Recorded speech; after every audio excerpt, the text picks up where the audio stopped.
जय भोलेनाथ। हर हर महादेव। मकर राशि, आप सबका बहुत बहुत स्वागत है। मित्रों, जिसका डर था अब वही होने जा रहा है। अब जिंदा लाश की तरह बनकर रह जाएगी जिंदगी। हमारी बात ध्यान से सुने। मित्रों, हम जानते हैं कि आप लंबे समय से कई तरह की परेशानियों से जूझते चले आ रहे हैं, जिनमें मुख्य तौर पर सबसे बड़ी परेशानी आपका आर्थिक संकट है। जी हाँ दोस्तों, काम धंधे आपके अच्छी तरह से चल नहीं पा रहे हैं जैसे आप चाहते हैं। साथ ही साथ आपने जहां भी रुपया पैसा लगाया हुआ है वहां से भी आपके मनचाहे परिणाम प्राप्त नहीं हो रहे हैं। इसी के साथ साथ दोस्तों, आपकी कुछ और समस्याएं भी हैं जो रिश्ते नातों से जुड़ी हुई है। आपके अपने ही आपको परेशान करने में लगे हुए हैं। आपको जिससे उम्मीद थी कि वह आपकी मदद करेगा, सहायता करेगा, लेकिन आपकी उम्मीद पूरी नहीं हुई। उन लोगों की तरफ से आपको सहयोग की प्राप्ति नहीं हुई। हालांकि पिछले समय में आपने उन लोगों की मदद बहुत की थी। आपकी जितनी क्षमता थी उससे भी कहीं आगे बढ़कर अपने उन लोगों की मदद की, सहायता की, लेकिन जब आपको उनकी मदद की जरूरत थी तब उन लोगों ने आपसे मुंह फेरा और आपकी उम्मीदों पर पानी फेरा। जी हाँ दोस्तों, अपनों से ही मिले धोखे से, आर्थिक तंगी से, हर जगह की खींचतान की वजह से आपका मन बहुत उदास रहने लगा है। मन में एक अजीब सी निराशा रहती है और सच बात तो यह है कि इस निराशा और हताशा के चलते कभी कभी आपका भगवान से भी मन उठ जाता है और पूजा पाठ में भी मन नहीं लगता। दुनियादारी से भी मन खराब रहने लगा है। लेकिन दोस्तों, आज के इस वीडियो में हम आपको बताने जा रहे हैं आपकी जिंदगी को खराब करने वाले एक ऐसे बड़े कारण के बारे में जिसका खुलासा होते ही आपको एक ऐसी राहत का एहसास होगा। ऐसा लगेगा जैसे कि आपको बहुत लंबे समय से इस तरह के ज्ञान की आवश्यकता थी। जी हाँ दोस्तों, हम आपके स्वभाव की, आपकी राशि की कुछ ऐसी बड़ी कमियों के बारे में भी आज आपको बताएंगे जिन कमियों पर आपका काम करना बहुत जरूरी है। इन कमियों को दूर करना बहुत ही जरूरी है दोस्तों, क्योंकि अंत में चाहे कुछ भी करना हो, कुछ भी हासिल करना हो, मेहनत तो आपको ही करनी होगी, प्रयास तो आपका ही होगा। और ऐसे में यदि आपके स्वभाव में, आपकी राशि में कुछ दोष हैं, कुछ समस्याएं हैं, तो उन समस्याओं के रहते आपको मनचाही सफलता कभी हासिल नहीं हो सकती है। आपको जब आपकी परेशानियों के कारण की जानकारी मिले, आपके राशि के दोष के बारे में, यानी कि आपके व्यक्तिगत दोष, यानी आपके चरित्र दोष कह सकते हैं, स्वभाव के दोष कह सकते हैं, इन दोषों की जानकारी भी आपको मिलना बहुत आवश्यक है। जब आप अपने ऊपर काम करेंगे, अपनी ग्रह स्थिति पर भी काम करेंगे, तो आपके जीवन में आपकी मनचाही सफलता निश्चित है। कोई इसे बदल नहीं सकता है। आज का यह वीडियो बहुत ही खास है। आज हम आपके जीवन के ऐसे ऐसे छुपे हुए रहस्य खोल कर रख देंगे जिन्हें अब तक आपने शायद सुना नहीं होगा, और यदि आपने सुना भी है तो फिर आपने इस तरह से उनके ऊपर विचार नहीं किया होगा। आज हम आपको मजबूर कर देंगे कि आप अपने ऊपर कार्य करेंगे, और जब आप कार्य करेंगे तो आपको बेहतर परिणाम प्राप्त होंगे। जी हाँ दोस्तों, इस वीडियो को देखने के बाद आपके मन से हमारे लिए धन्यवाद निश्चित तौर पर निकलेगा। हम इस बात की गारंटी देते हैं। तो वीडियो में बने रहे। वीडियो में बताई गई हर एक जानकारी केवल और केवल आपके जीवन से जुड़ी हुई है, आपके लिए तैयार की गई है। हम और हमारी टीम आपके लिए भरपूर प्रयास करते हैं, बहुत मेहनत करते हैं कि सर्वोत्तम से सर्वोत्तम ज्ञान जानकारी आपको उपलब्ध कराई जाए, ताकि आपके जीवन में बदलाव आए। तभी तो हमारे ज्ञान का कोई सार निकलेगा। माँ भद्रकाली के लिए हमारी भक्ति भी पूर्ण होगी। दोस्तों, वीडियो आपको पूरा देखना और साथ ही साथ वीडियो में बताई गई बातों को समझने का प्रयास भी करना है। आज के वीडियो की शुरुआत करते हैं, लेकिन इससे पहले आपसे एक निवेदन है कि कमेंट में पूरे भक्ति भाव के साथ जय माँ भद्रकाली लिखना ना भूले। माता का सीधा आशीर्वाद और कृपा आपको प्राप्त होगी। आपका जीवन बदल जाएगा, आपका उद्धार होगा। इसी के साथ साथ यदि चैनल पर आप पहली बार आए हैं तो सब्सक्राइब करके बेल आइकन दबाना बिल्कुल ना भूले। हम आपके लिए ऐसे ही ज्ञानवर्धक वीडियो रोज लाते रहेंगे। सबसे पहले हम आपको बता दें कि आप एक ऐसे इंसान हैं जो हर एक इंसान को, चाहे वह आपका दोस्त हो, आपके रिश्तेदार हो, सबको खुश देखना चाहता है। हर एक के चेहरे पर हंसी मुस्कुराहट देखकर आपको बहुत अच्छा लगता है। दूसरे शब्दों में यदि कहा जाए तो आप एक ऐसे इंसान हैं जो दूसरों की खुशियों में ही अपनी खुशी ढूंढते रहते हैं। जी हाँ दोस्तों, भगवान ने आपका दिल ही कुछ इस प्रकार का बनाया है कि आप हमेशा दूसरों को खुश करने की कोशिश करते रहते हैं। जी हाँ दोस्तों, पिछले समय में आपने कई बार लोगों की मदद करने के लिए, उनको खुश रखने के लिए ऐसे ऐसे कार्य भी कर डाले हैं जिनमें बाद में आपको बहुत परेशानी और नुकसान भी उठाना पड़ा है। लेकिन आपको इन सब बातों का कोई पछतावा नहीं है, क्योंकि आपके लिए तो अपनों की खुशी सबसे अधिक मायने रखती है। लेकिन हम आपको बता दें कि कभी कभी ऐसा भी आपके साथ हुआ है कि जिन लोगों की खुशियों के लिए आपने अपने लिए परेशानियां खड़ी की थी, वही लोग आपके पीठ के पीछे आपको धोखा देते हैं। आपके कानों तक उनके द्वारा कही गई बातें जब पहुंचती है, आपको फिर बहुत दुख होता है। आपको उन लोगों से ऐसे व्यवहार की उम्मीद नहीं थी, लेकिन उनका यह व्यवहार आपको बहुत दुख कर देता है। यानी कि ऐसे लोग आपको धोखा दे जाते हैं जिनके बारे में आपने सपने में भी नहीं सोचा था।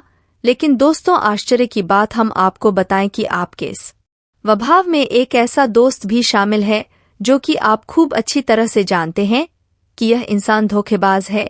फिर भी यदि वह इंसान आपके सामने आए और 2 आंसू बहा दे तो आप बड़ी जल्दी पिघल जाते हैं और उसे दोबारा से माफ कर देते हैं। लेकिन हम आपको बताएं कि यह आपकी बहुत बड़ी भूल होती है। आप भावनाओं में भकर गलत निर्णय ले लेते हैं और गलत इंसान को माफ कर देते हैं। दोस्तों, इस संसार में हर इंसान आपकी माफी के लायक नहीं है। आप बहुत ही पवित्र दिल के इंसान हैं, लेकिन इस संसार में बहुत सारे ऐसे लोग हैं जो आपके स्वभाव को अच्छी तरह से जानते हैं, आपका दुरुपयोग करते रहते हैं, आपकी भावनाओं के साथ खिलवाड़ करते रहते हैं। दोस्तों, हम आपको बता दें कि आपके जीवन में चाहे कितनी ही परेशानियां क्यों न बनी रहे, आपके अंदर ही अंदर कितने ही टेंशन क्यों न बनी रहे, लेकिन बाहर आप उनका बखान नहीं करते हैं। यानी कि आप अपनी तकलीफों के बारे में कभी किसी को नहीं बताते हैं। आप अंदर ही अंदर उन तकलीफों से जूझते रहते हैं, अपनी मानसिक पीड़ाओं से, शारीरिक कष्टों से जुड़े रहते हैं, लेकिन चेहरे पर एक मनमोहक मुस्कान रखते हैं। जी हाँ दोस्तों, आपकी मधुर मुस्कान के पीछे के छुपे हुए दर्द को केवल आपका दिल ही जानता है। यह संसार कभी यह नहीं जान पाता कि आपको भी दर्द होता है, आपको भी चिंताएं होती हैं, आपको भी मन में पीड़ाएं रहती हैं। जी हाँ दोस्तों, हम आपको बता दें कि आपकी राशि के लिए दुर्भाग्यशाली बात यह है कि इस संसार में कोई भी ऐसा इंसान नहीं है जो 100% आपके मन को समझ सके, आपको समझ सके और आपके दिल में छुपे हुए प्यार और सम्मान को पहचान सके। जी हाँ दोस्तों, आप किसी के साथ भेदभाव नहीं करते हैं, सबके साथ प्रेम पूर्वक बर्ताव से हैं, सबके साथ अच्छे से पेश आते हैं। फिर चाहे वह इंसान आपके लिए अच्छा है या बुरा है, आप ऐसे इंसानों के साथ भी कभी गलत बर्ताव नहीं करते हैं। जिन लोगों ने पहले आपके साथ गलत किया हुआ है, आप उन्हें भी आसानी से माफ कर देते हैं और उनके साथ भी अच्छा बर्ताव करते हैं। लेकिन आपकी यह आदत आपको बहुत परेशान करती है, क्योंकि आपकी यह आदत दूसरों को आकर्षित करती है और लोग आपका लाभ उठाते रहते हैं। जी हाँ दोस्तों, हम आपको बता दें कि आपका स्वभाव चालाकी का नहीं है, आपका स्वभाव दूसरों को ठगने का, दूसरों के साथ नाइंसाफी करने का नहीं है। तो आपको ऐसे विचार भी नहीं आते हैं को लोग आपके आसपास रहकर आपके साथ खिलवाड़ करते हैं, आपकी भावनाओं के साथ खेलते हैं, आपको धोखा देते रहते हैं और आपको पता ही नहीं चल पाता, क्योंकि आपके पास वह आंखें नहीं है जो आप ऐसे लोगों को पहचान पाए। दोस्तों, और कभी कभार यह आपकी बहुत बड़ी कमजोरी साबित हो जाती है, और ऐसा इसलिए होता है क्योंकि आप तो उस इंसान पर आंख बंद करके भरोसा करने में लगे हुए हैं और अपने दिल के गहरे राज, छुपे हुए रहस्य उसे बता देते हैं। लेकिन वह इंसान सरेआम आपको धोखा दे रहा होता है, आप उसे देख नहीं पाते हैं, क्योंकि आपके पास धोखेबाजी वाला दिल नहीं है, तो आपके मन में वैसे विचार भी नहीं आते हैं। जी हाँ दोस्तों, अब ऐसे में होता यह है कि आप अक्सर पैसों की लेन देन में फंस जाते हैं। अब जो लोग आपके पास हैं, अब जो लोग आपके आसपास हैं, जो साथ हैं, जो आपका दुरुपयोग करना चाहते हैं, वह लोग अक्सर आपको अपनी बातों में उलझा कर आपके पैसों का दुरुपयोग करते हैं, आपसे पैसा ले लेते हैं, फिर आपको वापस नहीं करते हैं, और जब आप उनसे अपना ही पैसा मांगते हैं तो फिर आपकी बुराइयां करते हैं। आपको पहले तो पैसा मिलता ही नहीं है और यदि मिल भी जाएगा तो साथ में बहुत सारी बुराइयां लेकर आएगा और आपको ऐसा एहसास कराएगा जैसे कि आप एक बुरे इंसान हैं। हालांकि आप वास्तव में ऐसे नहीं हैं, लेकिन वह इंसान आपकी इतनी बुराइयां करेगा, आपके सामने रोता रहेगा कि आपको एहसास होने लगेगा कि आप गलत कर रहे हैं। हालांकि आप अपना ही पैसा मांग रहे हैं, तब भी आपकी भावनाएं गलत हो जाती हैं, आपको अच्छा नहीं लगता है। दोस्तों, ऐसा इसलिए है क्योंकि इंसान आपको ऐसा सोचने पर मजबूर कर देता है, और इन सब बातों के चक्कर में कभी कभी दोस्तों ऐसा भी हो जाता है कि आप जिसको एक बार पैसा दे देते हैं, फिर यदि वह आपको सही मन से पैसा वापस नहीं करता है तो आप फिर अपना पैसा मांगना ही छोड़ देते हैं। और हम आपको बता दें कि इसी चक्कर में पड़कर आपका बहुत सारा पैसा अब तक आपको वापस नहीं मिला है। जी हाँ दोस्तों, तो ऐसे में सबसे महत्वपूर्ण बात यह है कि ऐसे में आपको लोगों को पहचाना कैसे है। अब आपके पास तो इतनी समझ नहीं है। कारण इसका यह है कि आप उस प्रकार के इंसान ही नहीं है, आप धोखेबाज नहीं है, आप किसी को धोखा नहीं दे सकते हैं, आप किसी को ठग नहीं सकते हैं। तो आप ऐसे लोगों को पहचानने में भी अक्सर भूल कर जाते हैं। तो आपके जीवन में रैन बसेरा किसका है, क्या दुखों का है? यह दुख आपके जीवन से क्यों कम नहीं हो रहे हैं? क्यों हर समय आपके जीवन में दुख लगे रहते हैं?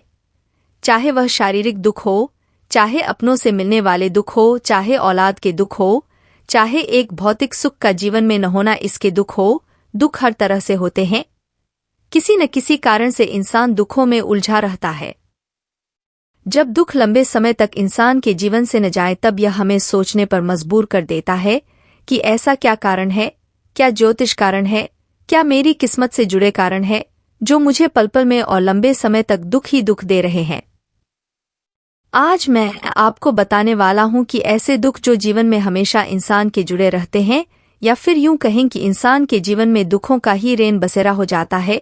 सुख चाहे भौतिक सुख हो, चाहे अपनों से मिलने वाले सुख हो, चाहे किसी भी प्रकार का सुख हो, इंसान के जीवन में कहीं आसपास भी नहीं फटकते हैं और इंसान दुखों से उलझते हुए अपने जीवन का काफी समय व्यर्थ कर देता है जो कि इंसान एंजॉय कर सकता था। आज मैं आपको बताने वाला हूं कि ऐसे क्या कारण होते हैं और इन दुखों को कैसे हम अपने जीवन से निकाल सकते हैं। आपने केतु के बारे में तो सुना ही होगा। केतु हमारे जीवन में अगर शुभ हो तो इंसान को जीवन में हर तरह की ऐश और शोहरत देता है, हर तरह के एंजॉयमेंट देता है। पर जब केतु ही डिस्टर्ब हो जाए तो इंसान दुखों के अलावा जीवन में कुछ नहीं बोल पाता है। केतु के खराब होने के कई कारण हैं। अगर हम बात करें कि केतु अगर कुंडली में खराब हो जाता है तो उसके कारण क्या होते हैं। सूर्य शुक्र की युति हो जाए, चंद्र शनि की युति हो जाए, अगर केतु कहीं गलत भाव में चला गया तब शुक्र कुंडली में मारा जाता है, तब भी केतु खराब होता है। और खराब केतु खराब कुंडली में देखने में तो बहुत अच्छा बैठा हुआ है ऐसा लगता है, पर उस केतु के छुपे छुपाए परेशानियां और लक्षण हमेशा हमें हमारे जीवन में कहीं न कहीं हमें परेशान करती रहती हैं। व्यक्ति चाहता तो बहुत कुछ है कि वो इंसान अपने जीवन में हमेशा सुखों को पाए, दुखों पर जीत हासिल करें और सुखों का आनंद उसके जीवन में उसके परिवार में खुशियां लेकर आए। पर जब केतु डिस्टर्ब हो जाता है तब ऐसे केस पर लोगों की सलाह भी उल्टी पड़ जाती है, यानी कि वो अच्छे के लिए सलाह देते हैं या फिर कई बार तो अपने फायदे के लिए लोगों को सलाह देते हैं कि आप अपना मकान बेच दो, आप यह कर दो, आप औलाद को बेदखल कर दो। ऐसे ही सलाह में भी इंसान फंस जाता है। जब केतु खराब होता है, इंसान को जो सलाह दूसरे देते हैं वो इंसान को परेशानी में डाल देती है। अब केतु अगर आपको लग रहा है इस तरह से आपके जीवन में दुख दे रहा है, वह शारीरिक दुख दे रहा है। शारीरिक दुखों में सबसे ज्यादा इंसान की हड्डियों में परेशानी की रेट करता है। इंसान के जॉइंट दुखते हैं, इंसान को पेशाब की दिक्कत होती है। यह सब दिक्कतें किडनी, पेशाब, हड्डियां, जोड़, यह सब केतु से देखी जाती है। अगर व्यक्ति के जीवन से लंबे समय तक दर्द नहीं जा रहा है तो समझ लीजिए कि यह केतु के बुरे लक्षण हैं। मान लीजिए केतु आपको बुरे लक्षण दे रहा है और आपको यह पहचान भी हो गई है कि केतु अब बुरे लक्षण दे रहा है, तो केतु के उपाय के लिए आपको क्या करना है। कुछ उपाय हैं जो कि केतु के असर को जीवन में आते ही उनको सही करने में काफी ज्यादा हेल्पफुल होते हैं। पहले उपाय की अगर हम बात करें तो वह होता है मछलियों को कुछ न कुछ देने का उपाय। आपके यहाँ कोई नदी नहर है तो आप वहां जाइए, मछलियों को 7 अनाज के आटे से बनी हुई गोलियां डालिए। आप किसी से सलाह लेने से पहले, आपको पता है केतु आपका खराब है, बुरे लक्षण दे रहा है, तो कोई भी काम करने से पहले अपने आसपास कोई नदी, नहर, नाला तलाश लीजिए जहां पर मछलियां हो। आपने क्या करना है, आप 7 अनाज जो होता है आपको मार्केट से ही मिल जाएगा यह आटा, कुछ आटे की गोलियां बना लीजिए छोटी छोटी और जाइए उस नदी नहर के किनारे जहां पर मछलियां हो, वहां पर जाकर मछलियों को गोलियां डालिए। आप गोलियां डालेंगे तो आपके अंदर ऑटोमेटिकली सच्ची और अच्छी सूझबूझ देने की शक्ति आपको मिलेगी। यह शक्ति कैसे मिलेगी समझ लीजिए। 7 अनाज का कारक जो है वह शुक्र ग्रह से संबंधित है। शुक्र ग्रह से संबंधित चीज हमने शनि यानी कि मछलियों के पास पहुंचानी है। मछलियों के पास पहुंचकर जो शनि के एजेंट है राहु और केतु, यहाँ पर केतु उच्च होता है क्योंकि शुक्र और शनि का जब भी मेल होता है तब केतु पॉजिटिव बनता है। यह आपको एक अच्छी सूझबूझ देने में काम करेगा। हो सकता है कि आपको पहली बार में ही इस उपाय के इफेक्ट दिखाई दे। पॉजिटिविटी इतनी आएगी कि आप खुद महसूस करोगे, अच्छी सोच आपके अंदर जागृत होगी, अच्छा डिसीजन ले पाओगे, किसी के चक्रों में नहीं रहोगे, अच्छी तरह से डिसीजन लेकर अपने जीवन में संकट नहीं आने दोगे, नहीं कष्टों में फंस पाओगे और कष्ट चल रहे हैं तो उनसे निकल पाओगे। अब दूसरा उपाय क्या होता है, मान लीजिए सूर्य और शनि का योग है तब भी यहाँ पर केतु खराब हो जाता है। मान लीजिए सूर्य शनि आपके कुंडली में खराब है तो ग्रहण के उपाय करते रहिए जैसे कि मैं आपको बताता हूँ। पूजा वाला नारियल, काले सफेद तिल, बादाम, उड़द, इन चीजों को काले कपड़े में लपेट के जल प्रवाह करते रहिए। एक रेमेडी हो गई। जब भी सूर्य और शुक्र कुंडली में इकट्ठे हो तब ऐसे केस में यह दिक्कत बहुत ज्यादा देता है। औलाद की दिक्कतें दे सकता है, आपकी शरीर की दिक्कत दे सकता है। ओवल केतु को डिस्टर्ब करने वाला यह योग होता है। इस योग के लिए कांसे की कटोरी में लाल गेरू लेके जल प्रवाह करते रहिए कटोरी के सहित, तभी केतु के आपको अच्छे असर देखने को मिलेंगे। अब चंद्र और शनि देखिए, 8 नवंबर को चंद्र ग्रहण पड़ रहा है और चंद्र और शनि की युति जिसकी भी कुंडली में है वह लोग तो यह काम जरूर करें क्योंकि चंद्र और शनि का योग ही केतु को नेगेटिव कर देता है। यह उपाय आपने ग्रहण के समय करना है। पूजा वाला नारियल, काले सफेद तिल और साथ में साबुत उड़द, बादाम, यह सारे काले कपड़े में लपेटकर जल प्रवाह कर आइए। जल प्रवाह नहीं कर सकते तो मंदिर में देकर आइए। इसके साथ साथ अगर हम दुखों की बात करें तो जब किसी इंसान को चोट लगती है, आपने देखा होगा तो बड़े बुजुर्ग क्या करते हैं, हल्दी वाला दूध पिलाते हैं। क्यों पिलाते हैं, कभी आपने सोचा है? जब दुख यानी कि दर्द शरीर में आ गया तो वह केतु है और केतु के दोष दूर करने के लिए चंद्र और बृहस्पति की मदद ली जाती है। चंद्र हो गया दूध, बृहस्पति हो गए हल्दी, यह दिया जाता है ताकि उसके शरीर से वह दुख दर्द कम हो, किसी प्रकार का सेप्टिक न बने, किसी प्रकार से आगे जाकर दिक्कतें न हो। यह लॉजिक होता है कि हम क्रमांक दूसरे ग्रहों को इस्तेमाल करके अपने उस ग्रह की जो प्रॉब्लम आ रही है उसको सही कर रहे होते हैं। अब इसके साथ साथ मान लीजिए आपने केतु को सही करना है तो केतु को सही करने के लिए केसर का तिलक बृहस्पति को उच्च करिए, यानी कि बृहस्पति को अच्छा करे। केसर माथे, जुबान, नाभि, कानों पर भी लगा सकते हैं। इसके साथ साथ एक लहसुनिया रत्न होता है, वह पहन सकते हैं अपने इंडेक्स फिंगर में या फिर सुलेमानी। अब यह जो रत्न होंगे या तो पंच धातु में पहने, सोने में पहने या पीतल में पहनिए, क्योंकि हर एक रत्न का काम करना डिपेंड करता है कि इसके साथ आपने कौन सी धातु का इस्तेमाल किया है, क्या उसके मित्र ग्रह की है। और पंच धातु तो एक ऐसी धातु है जो हर एक रत्न के साथ काम कर जाते हैं। किसी भी रत्न के साथ पहन लीजिए, इसका कोई भी साइड इफेक्ट नहीं होता। कई लोगों को चांदी नुकसान करती है, सोना नुकसान करता है, सूट नहीं करता तो पंचधातु में पहनिए, इसमें कोई प्रॉब्लम नहीं है, आपको 100% सूट करेगा। अब इसके साथ साथ केतु को और अच्छा करने का सिंपल तरीका, मान लीजिए आप नहीं ज्यादा उपाय कर पा रहे, नदी नहर नहीं है, तो आप एक काम करिए, एक आंवले का पौधा अपने घर के आसपास कहीं लगा दीजिए। घर में मत लगाइए, घर के आसपास लगा दे या कहीं धर्मस्थान या मंदिर में जाकर लगा दीजिए और उसकी डेली आप सेवा करिए। सेवा कैसे करनी है, उसको बढ़ने दीजिए, 4 दीवारी कर दीजिए, जाली लगा दीजिए ताकि वह खराब न हो। उसके ऊपर आप जल चढ़ाते रहिए। जैसे जैसे वह पौधा बड़ा होता रहेगा केतु दूसरे भाव में यानी कि धर्म स्थान में बहुत अच्छे असर देता रहेगा। जो भी दोष होते हैं सही हो जाते हैं। लगाइए देखिए आपके केतु के दोष कैसे दूर होंगे। या फिर आप आंवला समय पर धर्म स्थान में दे सकते हैं, या फिर केला फल जो केले होते हैं, केले का दान आप धर्म स्थान दे सकते हैं। धर्म स्थान में दीजिए क्योंकि यह धर्म स्थान चाहे वह कोई भी जाति कोई भी धर्म का व्यक्ति है, उसका जो धर्म स्थान होगा वह अपने धर्म स्थान में देगा। चाहे तो पुजारी को भी जाकर दे सकते हैं। पौधा लगा लेने से काफी अच्छे रिजल्ट मिलेंगे। केतु खराब है तो घर में किसी तरीके से आप यह पौधे मत लगाइए। जो ग्रह प्रॉब्लम वाले हैं उनसे संबंधित चीजों को घर में मत लगाइए, नहीं तो वह प्रॉब्लम देंगे। उनको अच्छी जगह शुभ स्थान पर लगाइए। बाहर लगा सकते हैं, लोगों को छाया देगा। उनके जीवन में कोई परेशानी है उनकी छाव मिलती है। आप प्रकृति के साथ जोड़ते हैं। यह चीजें करिए नेचुरल तरीके से। अपनी परेशानी का हल ढूंढिए और नेचुरल तरीके से किया गया उपाय लंबे समय तक काम करता है। अब आपने इतने उपाय समझ लिए केतु के, और केतु से संबंधित कुत्ते की सेवा तो रह ही गई। कुत्ते की सेवा जितना करेंगे उससे प्यार जागृत करेंगे, अपनापन उसे महसूस होना चाहिए। कुत्ता आपका इंतजार करें, और वह कुत्ते जो गली मोहल्ला में होते हैं उनकी सेवा करिए। देखिए उसके अंदर प्यार जागृत होगा, वह आपका इंतजार करेगा। उतना ही केतु शुभ होगा, यानी कि अपने हाथों से उसे वह दीजिए जो उसे पसंद है। ब्रेड, दूध, जो भी जैसे कुत्ते के बिस्किट आते हैं, कुछ भी ऐसी चीजें दीजिए। देखिए कितने अच्छे रिजल्ट आपको मिलेंगे।